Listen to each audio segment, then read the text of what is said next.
Hey, Longevity Junky, it's time to get your fix. I'm Nikki Lee. I'm Buck Joffrey. And today we talk with Caltech-trained physicist and AI entrepreneur, Dr. Dmitriy Richard Starson. And we also have some AI-related medical news to share with you. But first, Buck, how are you? I'm okay. I took my daughters are on spring break. Oh, and, you going yeah. somewhere? Well, kind of. I mean, it's tricky because they're with their mom half the time. So Okay. we went to we just went to San Francisco for a couple days. That was fun. San Francisco. Okay, so have you been to San Francisco recently? Yeah. I mean, I went a couple months ago. Does the rat count? I don't know. I don't know when this happened, but Okay. the homeless people are all gone. Really? Yeah, I mean, so Huh. I did my residency training in San Francisco, Uh-huh. and that was 2000. I finished 2008, 2009, and there was a homeless problem then, Oh, but nothing compared to where it was in the last few years. yeah, sure. And that apparently was because the mayor of San Francisco essentially said everything goes, and essentially even kind of legalized crime. Yeah, Like you could steal up to $10,000 worth of so stuff without going to frickin' jail. stupid. And Yeah. well, anyway, massive homeless problem came to the point where like I was walking down the street like in Christmas time with my daughters, and I was like, this is like being in a lawless third world country like that has, people shooting in the street or something like that. It was that frightening. But we went back and it was incredible. Everybody, there was no homeless. And there was like Moved to people San walking. Francisco. It was insane. And as it turns out, I guess it's because of a new mayor. Oh, they have a new mayor? Yeah. When did that happen? Who basically said, hey, crime's not going to be legal anymore. And and it's unbelievable. Unbelievable. If you go back, you won't believe it. Wow. Yeah. Do you know when the new mayor, I don't know, came into power? Somewhere in between last time we were there and this time. I don't know. So somewhere in the last 6 months probably, but I don't know. Wow. No, well, that's great. I mean, I'm all for that for sure. Yeah, for sure. I wonder where they put them. I wondered These the people, 'cause same there was a thing. lot. I wondered the same thing. Yeah. Without aging myself too much. It was in I was when I was at Columbia in New York City in the early 90s for undergrad. We had a big homeless problem in the Upper West Side of Manhattan, and I remember going back there for I'd left there, and at some point I went to med school at Northwestern in Chicago, and went back for an interview for the neurosurgery department, and the same thing happened there. All of a sudden there was no homeless in the Upper West Side of Manhattan. I was like, what happened here? And everybody told me it's Giuliani. Giuliani get rid of the homeless. I'm like, where do they put them? Yeah, right. No, I don't know. I don't know the answer to that. I don't know. Well, I just found out the new mayor was in 2025. So this new this year. Recent. It makes sense. Go check it out. I'm all for it because I love that city, but it was becoming so horrible. Crime and homeless and dirty. Yeah. I mean, well, it says that that they're adding 1,500 beds for the homeless. Also. Okay. There you go. So that's makes good. Sense. Well, hey, progress. We're into it. Yeah. How about you? What's up? I mean, I don't know. This one, I think I'm just planning for a new trip. You're playing? Okay. Yeah, cool. yeah. I'm just making sure that my my ski season goes out with a bang. Okay. Really, I just got to make sure to always be out there. Yeah. Because then once the snow's gone, the snow's gone. Yeah. Yeah. Do you do any of those practice things in the summer where you go on like fake?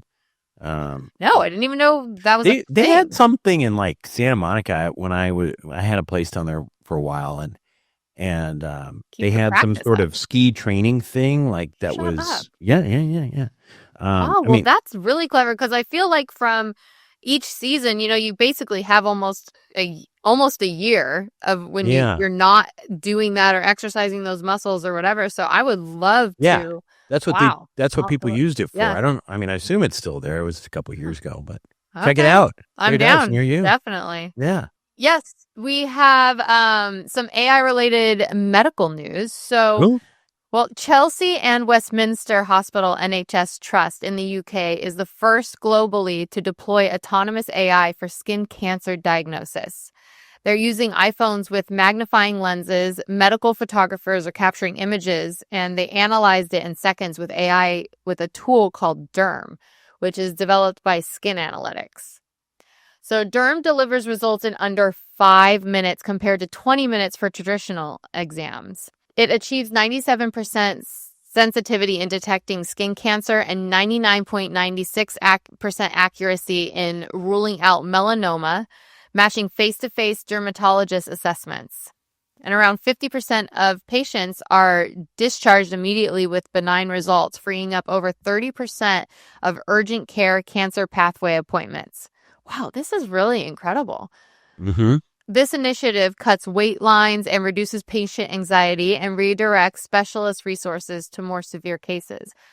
Following its success, the program has expanded to West Middlesex University Hospital, signaling a major advance in AI-driven early cancer detection across the NHS.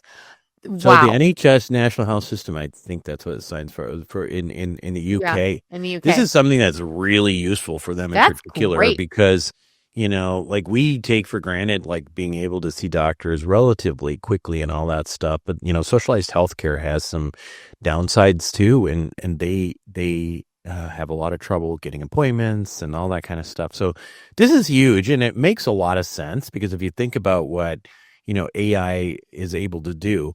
So the concept in AI, I don't know if you kind of know this, but it relies on large numbers samples, right? So for example, like it looks at 1 million pictures of melanoma, several million pictures of melanoma, and it recognizes what is melanoma, what isn't melanoma. And that's something that that's how a dermatologist learns to recognize melanoma, right? Like by seeing it and not seeing it. But a dermatologist is never going to be able to see 5 million pictures of melanoma in their life. That's just not possible. But the computer can because it's scanning all through these images. So that's the power of AI, right? Now, so they're basically looking at this thing and they're able to. I'm surprised it's only 97% sensitivity. So what is sensitivity? Basically means if there's melanoma there, it's going to pick it up, right? And it might be because, some of them are deeper and you can't see them or something like that. But I would have thought it would almost be 100%. Yeah, that's true.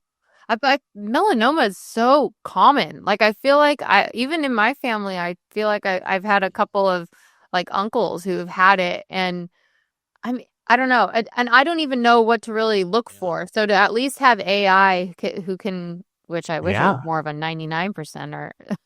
Oh wait, yeah, no, it says 99.96% accuracy in ruling out melanoma. So that's good. That's great because right. So, so what basically the thing I think is really, we should probably just talk about melanoma is like, cause you said it's common. It's actually like not the most common, of skin cancers because most of the skin cancers are either like squamous cell, carcinoma or like basal cell carcinoma. And the great thing about most skin cancers is they don't really kill you, right? I mean, for the most part, unless they're very, very slow growing, you see them, you get them burned off, you get them cut off, whatever. Melanoma is different because it is, it actually penetrates deeper and it gets into the lymph nodes, the distant organs, and the survival is, recently it's gotten better because of some drugs, but frankly, it used to be the case that if you got melanoma, it was practically a death sentence. There's some drugs that help a little bit more with it now. But so it's cool to have these kinds of things because like anything else, early detection, you're going to have a better chance. Yeah, for sure. But, to your question, like, what does it look like? So the dermatologists typically use sort of this rule of thumb for lesions. They call it the ABCDE way of looking for melanoma. So Okay. if A is for asymmetry, if one half of a mole or skin spot looks different from the other half, it could be suspicious. Okay. B is border. So the borders or the edges around the mole or, whatever's discolored or whatever, if it's irregular or jagged instead of nice and smooth, that's another warning Like a sign. freckle, Yeah, like if you had unlike a freckle. a Right. freckle, but like instead of having nice smooth edges, it was Right. kind of like rigid or Yeah, had like a jagged, splotch or something. right? Okay. Colors. So like multiple colors. Hmm. Multiple colors is concerning. So even if you have like a mole or, some kind of freckle or whatever, and it should be, for the most part, it should be the same colors. It even should be pretty much the same shade. But sometimes with melanomas, it can be uneven shades. There can be browns, there can be blacks, blues, reds, whites, grays, all within the same lesion. And that's another warning sign. And D is diameter, right? And sounds like Sounds a like a Micah Mika song. song. I think he's just I've being never silly. heard that. I don't know what a Mika song I is. don't know what he's saying either. Okay, and Edit that out, Phil. yeah. So that's ABC, right? So asymmetry, border, color. Uh-huh. D is diameter. Melanomas are often larger than the size of a pencil eraser. Oh, And okay. they can sometimes be smaller, of course, when they're first detected. But, and again, you really want to try to get to them early. And finally, E is evolving. Any spot or mole that is changing over time. So that's why a dermatologist will frequently say, you see anything that's actually changing. Well, how long does it take to change? Yeah, I mean, so that's part of the issue, right? Like, so if you see something suddenly changing, this seemed to like get much bigger in the last, 2 months, and it's kind of weird. Well, that's exactly the kind of thing that, you want to be aware of. And the same thing goes whether it's, not only size, but shape, color, also itching or bleeding. Like something that starts itching and bleeding that didn't previously itch or bleed, that's another warning sign as well. But and on all of those things, you really want to get to the dermatologist as soon as possible. Obviously, in terms of like sun, trying to stay out of the sun, prevention stuff like that. Ultraviolet protection, SPF 30 or higher. One of the things that's interesting about melanoma, whereas like squamous cell carcinoma and basal cell carcinoma, the less scary ones, those ones are from cumulative sun exposure over the years. And what you find with melanoma is it's often like if somebody has a really bad burn at some point, melanoma is often going to show up there. Oh, interesting. Yeah. Is that like a maybe even a sunburn? Yeah, really bad sunburn. Oh, okay, like a really Yeah, well, yeah. I've had my fair share of those. Yeah. But I also like when you say extensive exposure to sun, I feel like I don't know if people are really aware. Most people aren't. I don't think that there's different UV ray indexes across like by different hours of the day. And so I feel like when they choose to be exposed by Yeah. or to the sun is actually going to be more of a detriment and or doesn't really matter. Yeah, Right? for sure. Well, no, it does make a difference because you're getting different doses of ultraviolet radiation at different times. And so is there a that makes healthier time to be exposed to the sun or there's times to avoid the sun? Isn't it like from noon to 2, like avoid Yeah, it that's like the worst when it's time, its right? highest? Right. Okay. Yeah. Yeah. So noon to 2, and then like in the in the afternoons, it's a little bit easier to like not get as much exposure. But at the end of the day, like, listen, I think, a lot of it's just common sense using, wear a hat. I mean, it'd be Right. something like if you're going on a hike and it's, at noon, wear a hat. And try Yeah, to no, prevent for some- sure. Well, so- I know a lot of women who care about their skin really care about Well, that. yeah, and by the way, I will say as a Amazing. former cosmetic guy, or Mhm. not even former, I'm doing some these days, doing some Are you? cosmetic. Yeah. That's another story altogether. Okay, you can talk to me about it later. But this is a vanity thing. Mhm. I mean, I can, the amount of damage that the sun does to your skin, there really is nothing else. I mean, smoking, yeah. I mean, people come in with smokers, but sometimes it's hard to tell a difference between somebody who's a heavy smoker and somebody who's just been out in, the overexposed sun to their the entire sun. life. It's just it Huh. just does a number on their skin. So Yeah, that's very true. Yeah. All right. Well, that was very informative. yeah. So anyway, what else we got going on today? Oh, well, I think we're going to take a quick break and then we'll be back with our physicist turned tech founder, Dr. Dmitriy Richard Starson. Welcome back to Longevity Junky. Time for our guest interview. It's The Breakdown with Dr. Dmitriy Richard Starson.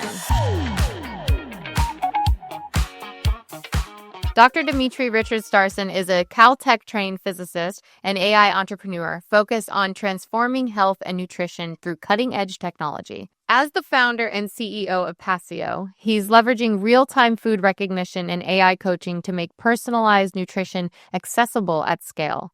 With a background spanning astrophysics, machine learning, and innovation, Starson brings a multidisciplinary approach to solving some of the most pressing health challenges of our time. Well, thank you for joining us, Dmitry. I really appreciate you being here. Thanks for inviting me. Very excited about this conversation and look forward to diving deeper into the podcast and talking some AI, nutrition, and longevity. I mean, you definitely have an interesting career path that's truly fascinating, I will say.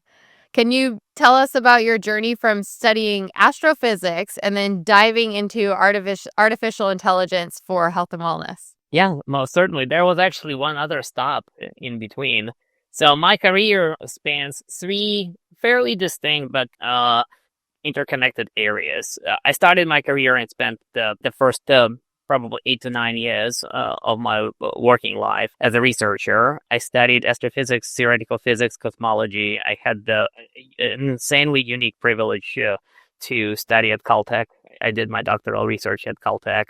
And while there, I worked at places like Harvard, CFA, Center for Astrophysics. Before that, I did a couple of years at Space Telescope Science Institute, which is just an absolutely amazing place. If you've ever seen pictures of from Hubble or from James Webb Space Telescope, all of those pictures are coming through STSCI, Space Telescope Science Institute. It's one place that manages both of those telescopes. Hey, wow. I worked there. And during my time as a researcher when studying physics, you learn how to do basically anything. It teaches you how to think, how to solve problems, how to connect the dots.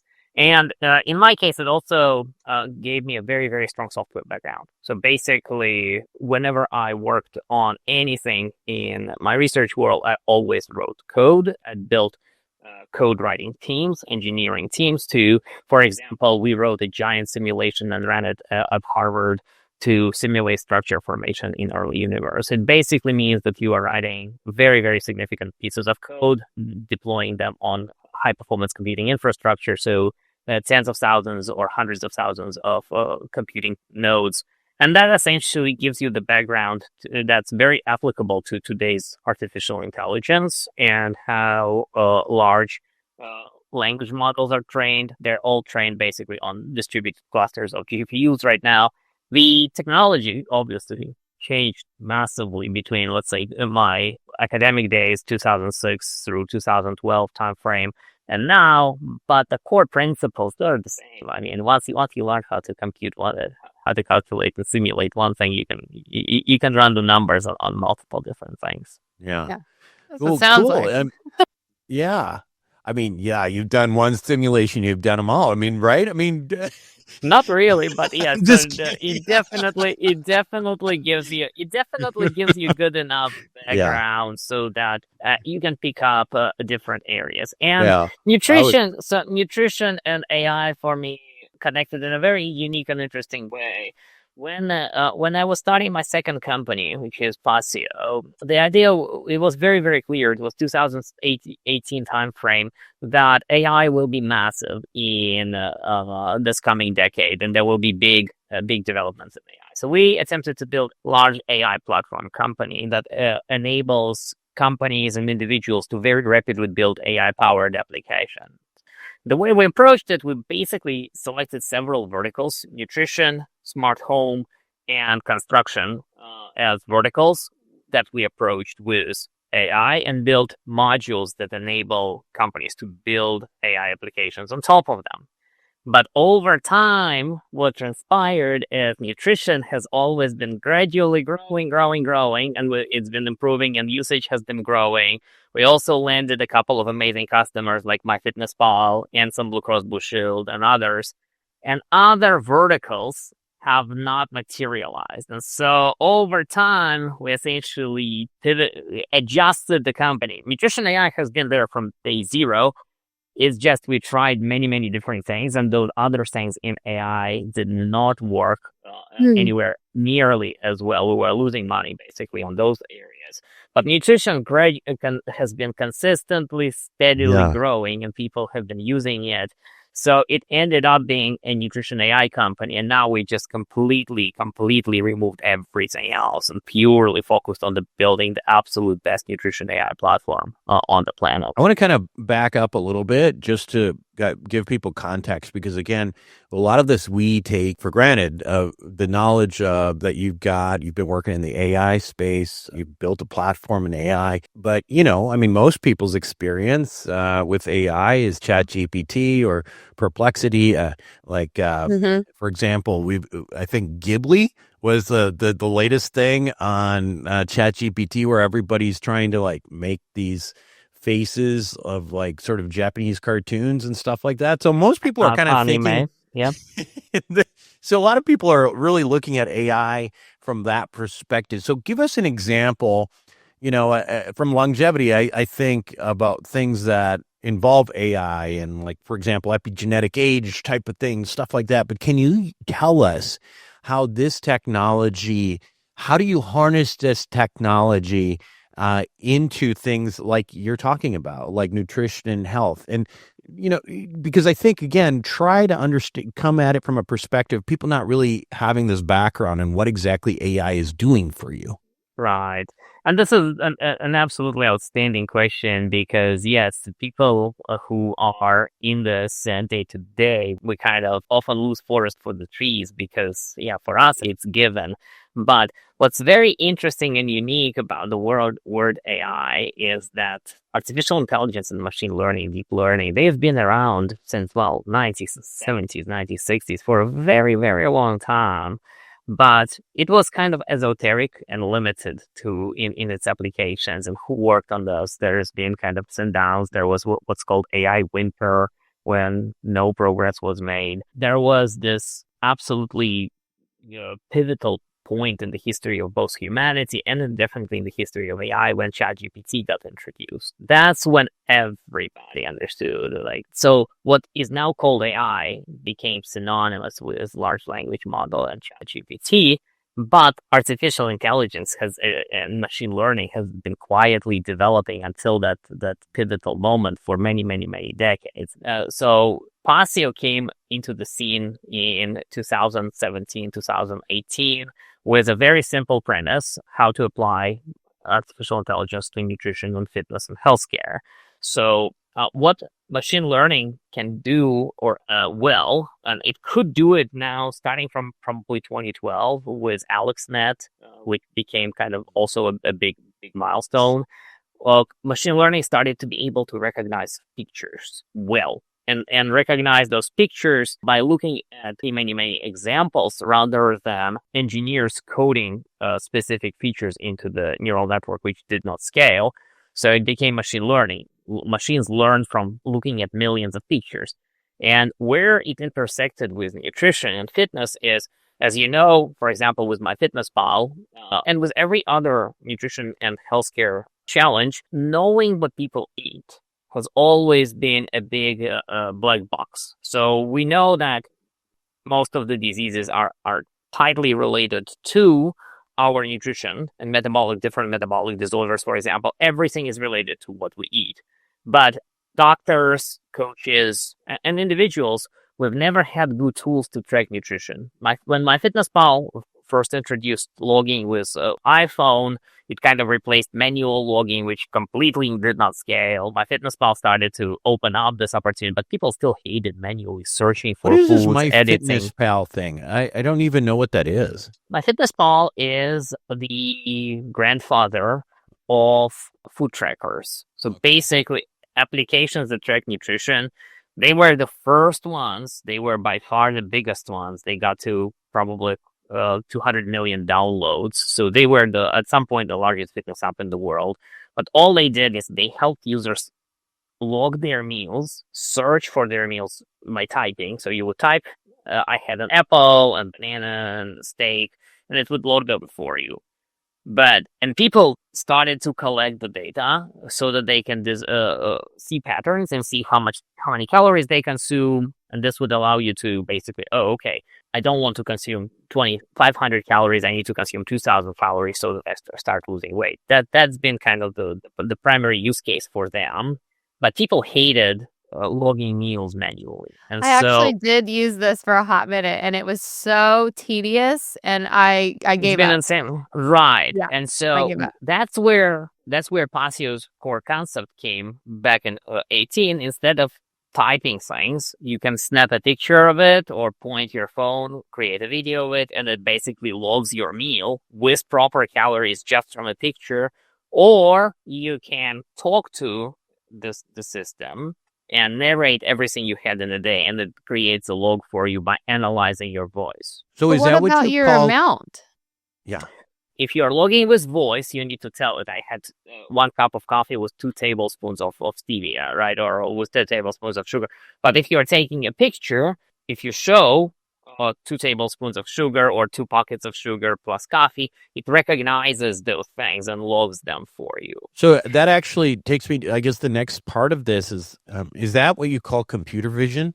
That's So computer vision is taking photos, analyzing and converting photos of food into nutritional information. So you've got, for example, a plate of steak with broccoli and cauliflower. You take a photo and it tells you, okay, you've got 1 8-ounce steak, 100 grams of cauliflower, 100 grams of broccoli, and the nutrition for this meal is 655 calories.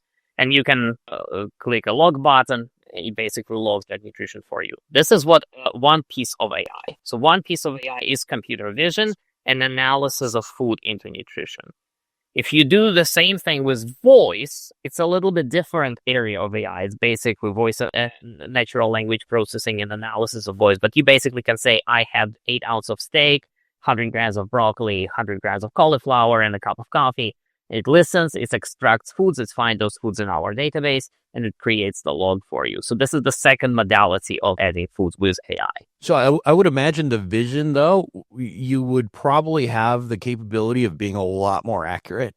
Is that right? I mean, because if it's looking at it, I would think you would be able to really get a good sense of, like, how big is that steak? Is it 8 ounces versus 10? Or that's actually a very interesting point. The reality is that it's not. not yet. Not yet, right? Well, I mean, I would imagine you'd get better the at that. computer vision right now is insanely accurate. So when we just got started, it was not. This is why we did not take off like a rocket ship. Our initial results were not stellar. Now, if you take a photo with any of the applications, we are powering right now many dozens of applications. So, and Right. any of them, if you take a photo of your plate with food, it's like almost, we even stopped measuring accuracy because it just works. So at some point it did not work. Now it just works. So we don't even care. It's maybe 99% accurate or more. But here's a very important point. And the simplest example I always give is coffee. You take a picture of your cup of coffee and it will recognize your cup of coffee and it will tell you, okay, 200 milligrams of cup of coffee. But it doesn't know whether there is sugar in the coffee. Our system is designed to actually ask a follow-up question and ask, did you add sugar into the coffee? But it takes 2 steps. And if you are logging with voice, what you are doing is you are saying, I had a cup of coffee with 2 tablespoons of sugar. And in 1 step, you are logging the entire meal. Or let's take another example. You're taking a photo of your tomato soup, right? Tomato soup, computer vision will not know whether this is a vegan tomato soup on lean with 90 calories per cup, or whether it is a cream of tomato where there is much more cream than tomatoes, which is like 400, 500 calories. There are advantages and disadvantages of both. Essentially, what we're seeing is about half of the users on any given day use voice. half use pictures, and another maybe 20% use typing and search, because it's also very dependent on the societal circumstances. For example, if you're at home, you can talk to it and say what you had for lunch and dinner. But if you are at a restaurant, you cannot. But you can take a photo, for example. So things like this. Okay, so you've taken MyFitnessPal and you were like, okay, this model, everyone wants to log in their food. This will help us. You've taken that and you've made it your own approach of making it a simpler thing. We built a tool, so we realized that MyFitnessPal is just one of many, many, many apps that will be, and MyFitnessPal will eventually be completely replaced by somebody else. And my background, as you guys just heard, is not a consumer product. So I never aspired to build a consumer product, but what I wanted to build is a tool, a system of tools that make it very easy for as many apps and many companies as possible to create.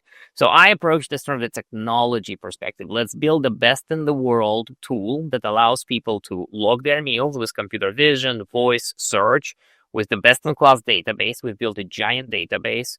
And on top of that, add an AI nutrition advisor, which can generate meal plans for you, weight loss journeys for gaining weight if you're an athlete. So basically, highly personalized AI nutritionist, AI nutrition coach.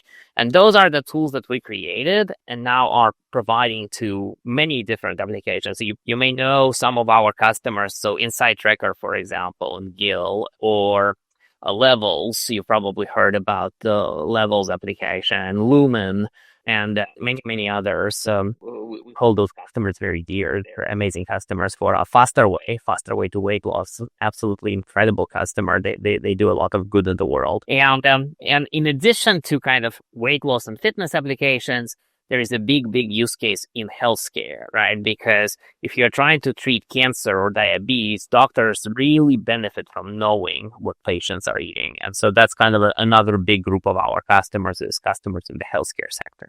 Okay, so and there's so many people, tech giant startups, like there's so many people in this like health AI space trying to be the Instagram of it all, right? The one that everyone goes to. And so we mentioned epigenetic testing as that AI can do in the health space, but what exactly is the difference with Passio, right? Passio, that's how you say it? Yeah. What's the different approach with Passio, and like where are they taking it into more of like longevity? Like I said, we've mentioned epigenetic testing, but where else besides nutrition?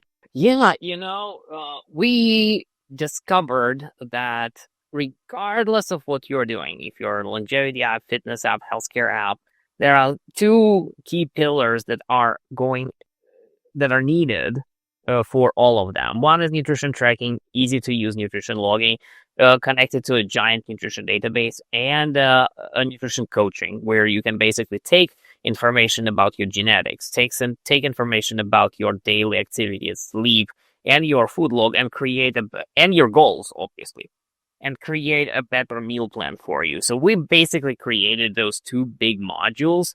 And we did not focus on things like, for example, you can apply AI to epigenetics. You can apply AI to drug development, for example. We did not develop those pieces of AI. We, after experimenting with many business models, we just found that there's a lot of apps, a lot of influencers, a lot of developers who just need food scanning and food logging and nutrition coaching with meal plans. So we focus the company kind of very narrowly now on that segment. And this is what also distinguishes us and allows us to be competitive with Googles of the world, right? You can build many of those tools on top of Google or OpenAI. The reason people come to us is because we've already done this. We've already prepackaged this, and we've built an absolute best-in-class nutrition tracker and nutrition AI coach. So that's what separates us. We don't venture into adjacencies. We basically build the best in the world food tracker. And as far as I know, there is nobody who can come even remotely close to us in that specific sector. Okay, so Passio is taking food and having that intake and information and creating a personalized health plan.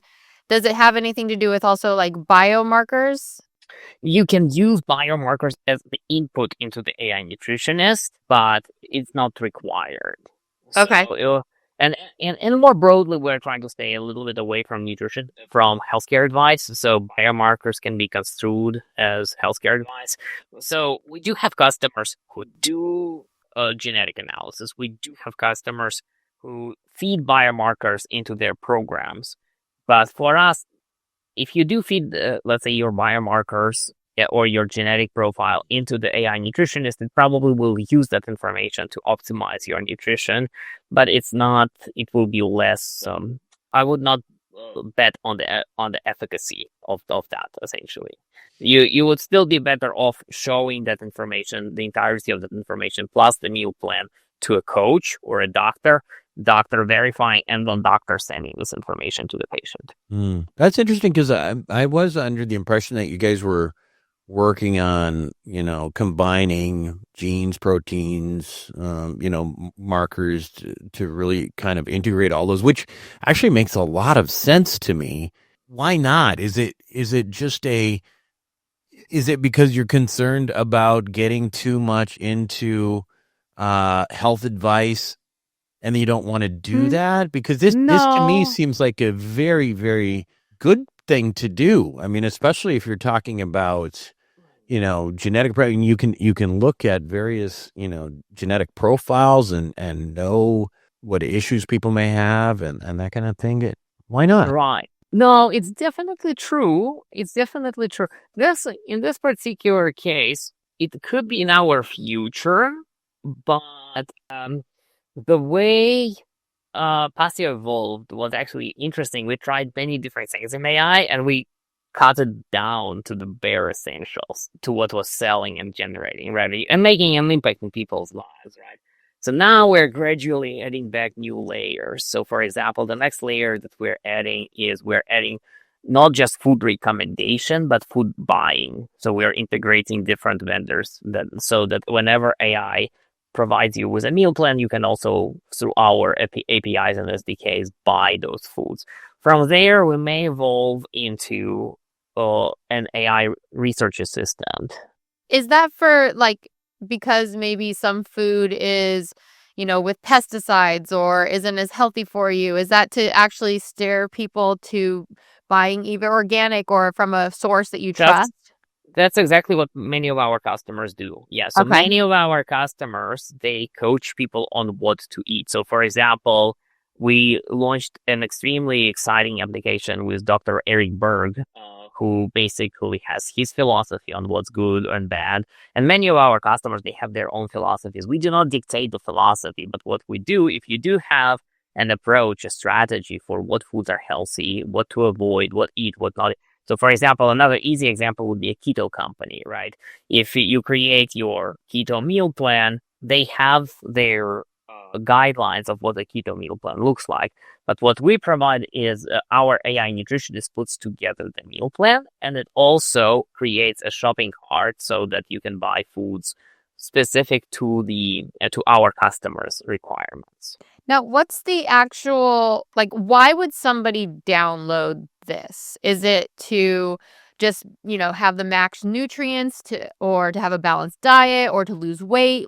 What exactly are the goals of this app? So it's a great question. So what we do is, again, we provide the technology platform that powers about now probably a few dozen, a little over 50 apps. And so applications would include, for example, in the levels health, they help you track your glucose, continuous glucose. But when you have the CGM, continuous glucose, they also give you ability to track your nutrition. And they use our module to track your nutrition. So that's one use case. Another use case is you are tracking your nutrition for weight loss, right? So apps like Faster Way to Weight Loss, for example, they give this AI food tracking for their members so that they can lose weight.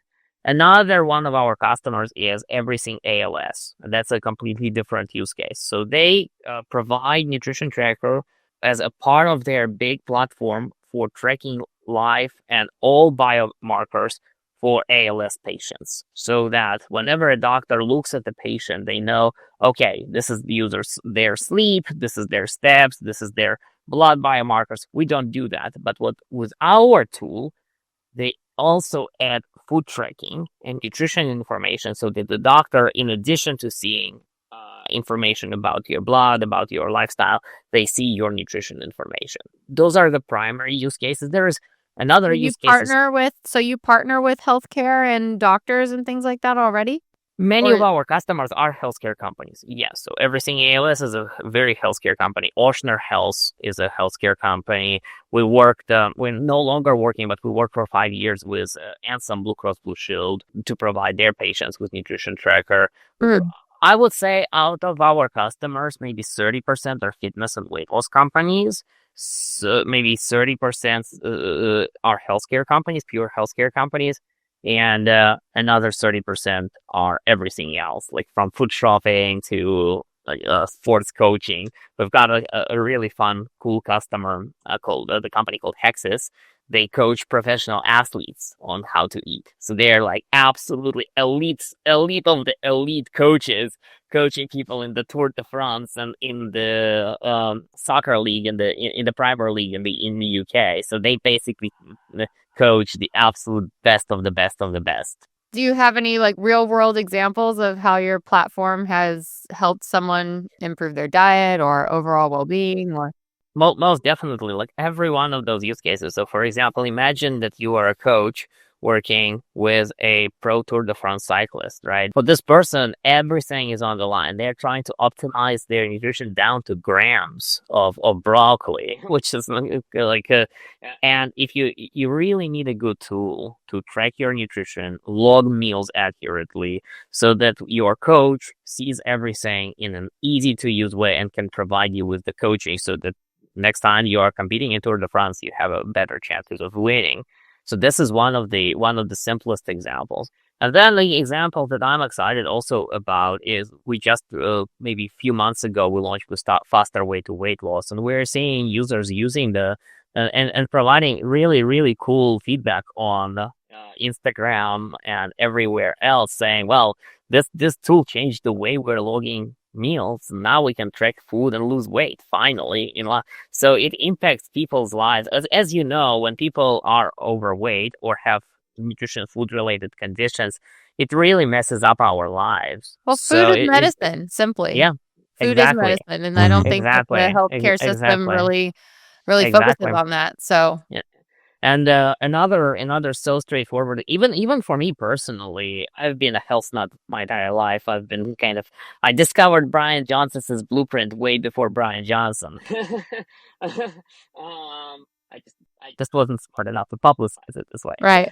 Right. So, but even when I go to the grocery store, sometimes I don't know like many of the foods that are considered healthy, vegan, organic. If you actually scan them with the Dr. Berg's app, will show you now that they've got a lot of like hidden sugars or hidden starches and stuff that you really should not be eating. And that's another big thing that I'm excited about is bringing this food advisor junk food meter app that shows you what are the hidden ingredients, how much sugar, artificial sugars, how much starches there is. Are there ingredients that like different seed oils that are carcinogenic that really should not be in anybody's diet? And they're constantly changing the name of like all these, ingredients that we shouldn't be having. So it'd be really great to have someone or something as advanced as AI to keep up with all of the changes. Right. That's exactly where AI comes into play. Because if you scan an ingredient and this ingredient has been relabeled by the J&J or whoever, Nestle, whatever else monstrosity is behind this. Right. If they can hide it from a human by relabeling it, but you cannot hide it from AI, because AI knows that whatever shitty name you gave it is the same. Like you really cannot hide it from AI. You can hide it from a human, because I don't know all of the millions of ingredients that go into those foods, but AI does know. So AI is Big Brother. Yeah, Big Brother. It really becomes a democratizing force in us not being able to be tricked anymore into. Yeah, I respect that part for sure, because you see all these like dyes and everything that are now Exactly. having, it used to just be like red dye 40, and now it has all these different names, and people don't even know to look for all these secret Yeah. ingredients that are Yeah. detrimental to our health. And so then the fact that they just keep changing the names of it, I think that's really bringing more power back to the people in our health. Like, how does that app work with I mean, can you just go to the grocery store and show a box of something and it'll So tell you with about it? Dr. Berg's app, yes, that's exactly how it works. You basically scan, food at grocery stores or in your pantry. You can, for example, scan your entire pantry and see the scores according to his specific philosophy of what's good or not or bad. Mhm. Is Dr. Berg's app in conjunction with yours? So they're just using again, Passio is the technology, right? Where we don't have an app. We never had an app. We provide technology to all of the applications that I just described. About 50 applications that are powered by our platform. So what we provide is the food recognition and AI-driven analysis and AI-driven coaching. It's not an app. It's basically a set of tools that companies like Levels, Dr. Berg, everybody who I mentioned before, they add our The AI pieces, infrastructure, Yeah. basically. they added into their apps. Okay. Okay, so you mentioned like famous soccer team using it, like all the coaches Right. using it. So it's not a soccer team. So our customer in this case is the company called Hexis, and they give their Hexis app to the athletes, Oh. to the coaches.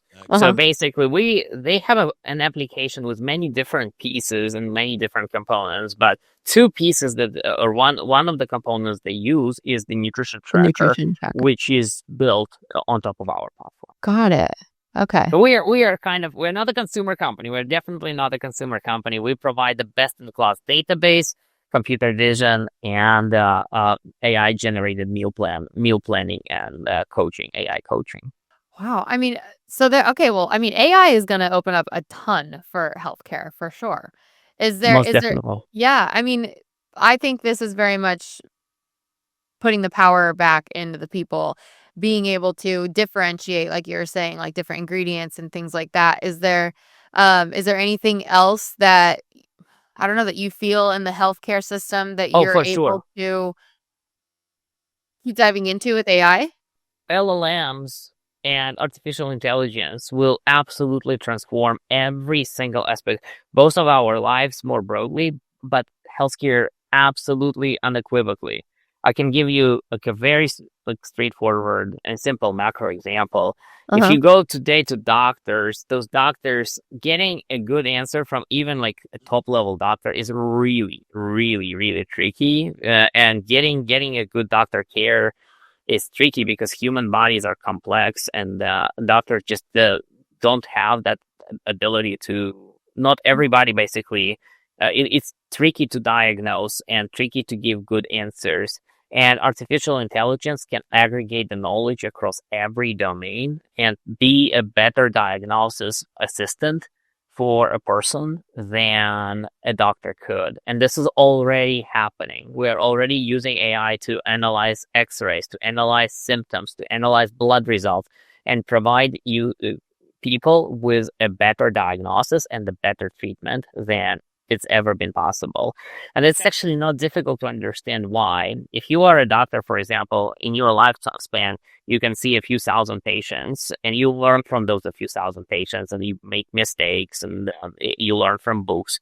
AI learns across the entirety of patient population. So it ingests and it knows everything. So it becomes the moment we gave it voice through LLMs, large language model, now AI can be a much better personal healthcare assistant than any doctor ever could. And this will become, now we're kind of at the inflection where it's already there. It's not yet obvious to everybody. And there are also big chains that are put, like, for example, if you ask ChatGPT for for healthcare advice, it will basically tell you, nope, sorry, cannot answer this. But this is not because it doesn't know. This is because of the legal infrastructure.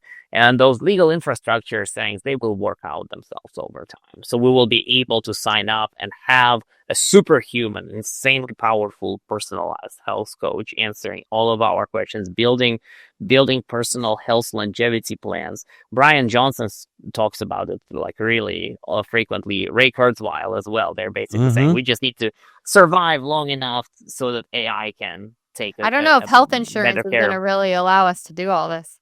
That's exactly what I'm saying, is that the challenge right now is very quickly shifting from AI not being able to do this to AI not being allowed to do this by the regulation. But look, we know that you cannot stop progress. Yeah. It will find its way. It will find its way. Well, we're just on an old system. Yeah. And the interesting thing will be, actually, it may be the case that at some point AI will be required for, various insurance claims and things like that, because and that's most definitely, like, for example, if you see how Teslas right now are pricing their insurance, is they are learning from your driving habits, and so you can get a much better rate if you're insured by Tesla, primarily because they use AI to look at how you're driving. And if you are using full self-driving, your insurance rates will eventually go substantially down, because again, Tesla FSD is much safer than the human driver. So you do get those, and this will be true for healthcare as well, for longevity as well. If you are using an AI nutrition coach or an AI healthcare coach and following their guidelines, right, not ignoring them, then you eventually will get better and better pricing and discounts for your healthcare. But the unfortunate part in our world is that healthcare system in the US is so damn complex. As you know, like there's a lot of greed in there, and there's a lot of that's exactly right. This is all. It's not about health. It's not about health for the individual and helping our people. Yeah. Very well known statistic, it's maybe a little bit colloquial, but I've heard this time and time again, is that we're spending about $4 trillion on healthcare in the US each year, and about $2 trillion of this is waste. And then those are with the T, not with the B. Those are insane numbers, and obviously what's considered waste is also somebody's income.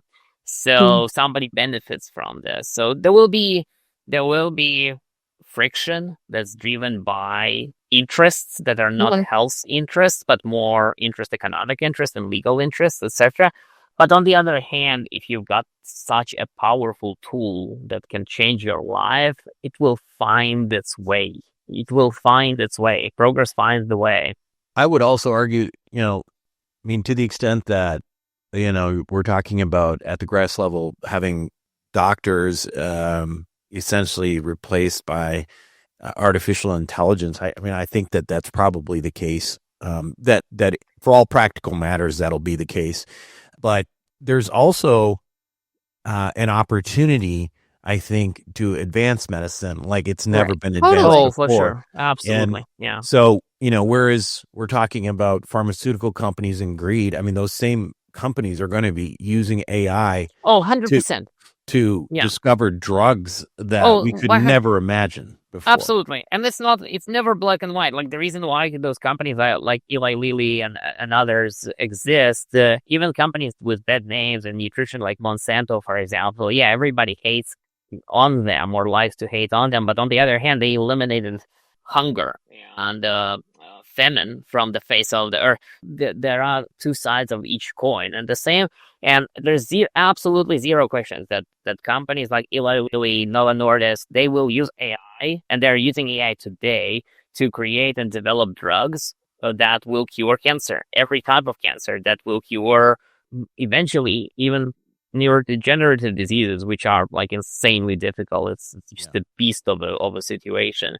So and yes, there will be aging itself. 100%. This is I'm 100% with Brian Johnson on this and Peter Diamandis, the way they present it. We are very close to longevity escape velocity. We just need to stay healthy enough for us to get there.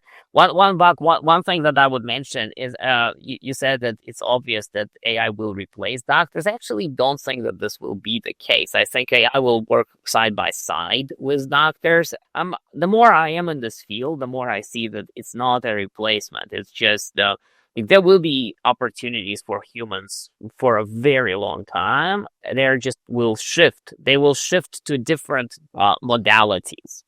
Yeah, I think what I'm getting at is like, in terms of, as I'm a physician, right? So, when we think about like the way we approach medicine, you come in, you get a history and physical, you do studies, you're obviously going to do that. But when you put that data together, I think what we do now and what we've done, throughout history is really put together a differential diagnosis and try to come up with a diagnosis. I just think that everybody's going to 100%. use AI to make sure they're not missing something. Oh, I'm absolutely certain about that. Yeah.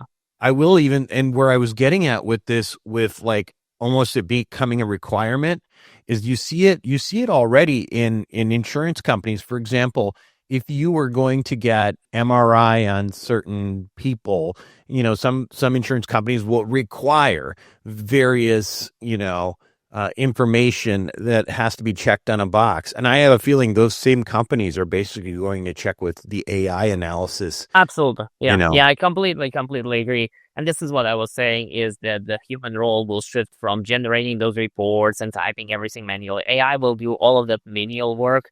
But on the other hand, there will be a need for human connection and care and empathy and just seeing people face to face. We're AI we're is just going to be like, we're going to be customer service is what we're going to be, because the other thing is, if you think about like, so I'm a surgeon, and I was going to say, well, surgeons will be freed from this, but no, they won't, because we're already doing like, you already have robotic surgery going on right now. Yeah. Passio, my company, I spun it out from SRI International, Stanford Research Institute, and another company that came out of there is Intuitive Surgical, which is the Da Vinci robot. Da Vinci's, right, which we were starting to come out even when I was training. And so, but they require humans right now to basically drive them. But I mean, in the future, they probably won't even require us. So at some point, but it will take time. And look, if society showed us, if history showed us anything, is the opportunities. Humans are creative. We will create opportunities for ourselves. And I think there will be a lot more AI workers or AI agents than humans. But on the other hand, there will be a small number of humans that will still be doing interesting and exciting things in the world. So do you think for most of the population, let me ask you this just as it's kind of tongue-in-cheek, but not really. Does AI in the big picture as a population make us smarter or dumber? Oh, much smarter. I think it will transform us into completely new species that are much, much more intelligent and can do a lot more good in the world. With AI, we will be able to solve problems like cancer. We will be able to solve problems. But at the individual level is kind of what I'm getting at. At the individual level, like if you don't need to think anymore, if you don't need to do all this stuff, like, it could have those negative impacts where people stop thinking and become reliant on AI. But that's yes, this will happen. The black box effect will happen. People will start trusting black boxes and not knowing what's inside of those black boxes. But I also do believe that there are groups of people like myself, for example, who are not motivated by getting stuff, who are motivated by the discovery of things and understanding of things. I'm more positive. You're a very small group. You're positive. I'm positive. Remember, I'm very optimist. I'm very optimistic of, you are. Humanity. You went to Caltech.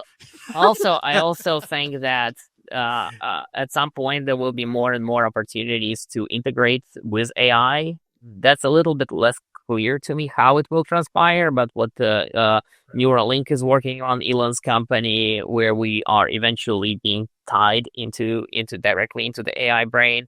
I don't know where it's going. I don't think anybody can predict, but overall, I'm very optimistic about what AI can do. Solving cancer, helping us figure out fusion, helping us settle the solar system. All of those things become easier with when you have a superhuman, super intelligent being sitting next to you, solving problems together with you. We just need not to lose our humanity. Well, of course, That's the of key. course. Yeah. Is there, okay, so I know that like America is gonna, I think they're gonna put up the biggest fight. Is there a country out there or a few countries out there that are really welcoming this and really seeing AI with healthcare for the people out there, like in the world that you've It's noticed? actually a very interesting question. I've not thought about this from the healthcare perspective per se. Or even We will, nutrition or whatever, which I right, feel all comes over the right. sun. From the Same big umbrella. perspective, from the big picture, in terms of AI, there are two superpowers: China and the US. And Europe had a chance, but Europe outregulated their AI systems. So basically, Europe will be lagging behind, and they will potentially like lose a lot in this game because of their stupid regulation. But in America, we will be doing more and more, especially right now with the deregulation. With I think there's a lot of goodness coming for the AI sector and digital sector, and China will absolutely be there, and they will be fighting like it becomes a real battle of the minds and economies and everything, because they will not give an inch. And they have decently smart people. But how it relates to healthcare, it's a little bit trickier to say. I think they will be kind of in parallel, evolving between the US and China. And I do not think that there is other country today that will take better advantage of AI in healthcare than the US. I think Sounds like Europe is going to keep its humanity longer. for No, they're sure. just going to leech off of us. Well, we'll just get healthy over here or do whatever, and then fly to Europe to be like with people. Well, and, like, yeah, love no, life. but yeah. Europe is keeping their health in a different way, just by not allowing. Europe historically has been much more restrictive on not allowing garbage into their food. For Yeah, I example. love that. Right. Exactly. I absolutely love it. I think Me food too. quality in Europe is much like the best food I've ever had in my It's life. the best. Is in Europe, in Israel, in Italy, agreed. I Yeah. love those foods. Well, I love this. Well, this is Man. really great, and it's really inspiring, and I would love to have you. How can people learn more about your company?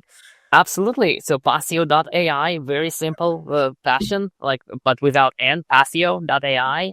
And we've got a YouTube channel, we've got an Instagram channel. It's all Passio AI. But the most important part, learning about us is less exciting for me. I would be more excited if people got Dr. Bergzak and Levels and Lumen and Hexis and Fasterway and all of the amazing customers that we are powering, because those are the guys who solve real world problems in healthcare, in ALS, and all of the diseases and everywhere. So I encourage everybody to check apps like those that I just mentioned. Yeah, And many Dr. more. Berg's app. What is that app? It's called Dr. Berg Junk Meter. Junk Meter. Okay. Mm-hmm. And then you said Levels. Is that for the glucose? Level. Yeah, Levels is the I know that glucose one. CGM, Sam Corcus's company, and Lumen is the metabolic health company. They've got a metabolic device. They're based out of Tel Aviv in Israel. It's just absolutely amazing team. I love those guys. And many more. Faster Way to Weight Loss is an amazing company. I love their product. It's a fitness company. Amazing. Fantastic. Thank you. Awesome. That's really Well, great. Thanks so much for being on. Buck, thank you so much for welcoming me, for great questions, for all of your energy, and for everything you guys are doing for the community. Oh, thanks. You as well. Thank you, Dmitry. Really appreciate it. Awesome. Thank you. All right, we're going to take a quick break, and we'll be right back with our healthy takeout. Longevity Junky is grateful to our partners at BioAccelerator for a very memorable trip and experience. Agreed. Buck and I both benefited greatly from this incredible stem cell therapy, which can play a huge role in longevity. You may know BioAccelerator is one of the leading stem cell research laboratories in the world, delivering advanced therapies directed at anything from anti-aging, pain relief, skin rejuvenation, and even preventive care. It is truly inspiring work that can help each and every one of us. And if you want to learn more, please reach out to Liz at Longevity Junky at bioaccelerator.com for special discounts and offers. That's Longevity Junky, spelled with a Y, at BioAccelerator.com for special discounts and offers. Welcome back to Longevity Junky. It's time for our healthy takeout. What did you think? Well, I mean, I loved, honestly, at the end when he was telling us all these apps that are really going to help advance our life and make us healthier, track our bodies, like levels with glucose and things like that. I thought that was a really great, like unexpected takeaway, to be honest, because I feel, especially with, the junk meter that we were talking about, it's true. It's so true. I do a lot of research and follow a lot of what like JFK is doing. And it's crazy how they just keep changing the names of these bad chemicals that they put in our damn food. And so I love the fact that AI will be like, you can't mess with AI. Like, you can't trick AI. AI is going to know what any pseudo name you're going to throw out there. So that to me makes me feel like really like kind of safer, that I can take control if I really care enough to, download this app and use it. Then I just like the power it brings back to us as individuals, which is one of the things that we all freak out about with AI, right? Is losing our power because of AI. So I liked the flip on that. So it was great to hear that there's, software and people working towards things like that. Yeah, I'm just in general, like with artificial intelligence, I'm just kind of like just wondering what's next, because it's moving so quickly. I mean, isn't it like every 6 months or something, it basically goes to another level? It's growing exponentially. Yeah. And it's so crazy to me that like this kind of came out of nowhere. I guess in the same way that one day we didn't really have the internet, and all of a sudden we had the internet, and that's the way artificial intelligence is kind of coming up here too. I mean, people use it for this and that, but the real world issues that it's gonna solve, especially as it relates to health and longevity, I can only imagine.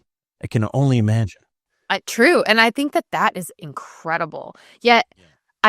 Knowing, like, as we've uncovered so much of there being, I don't know, people that's trying to like keep us at a certain level, or like, feed, like, I don't know, keep us unhealthy and things like that.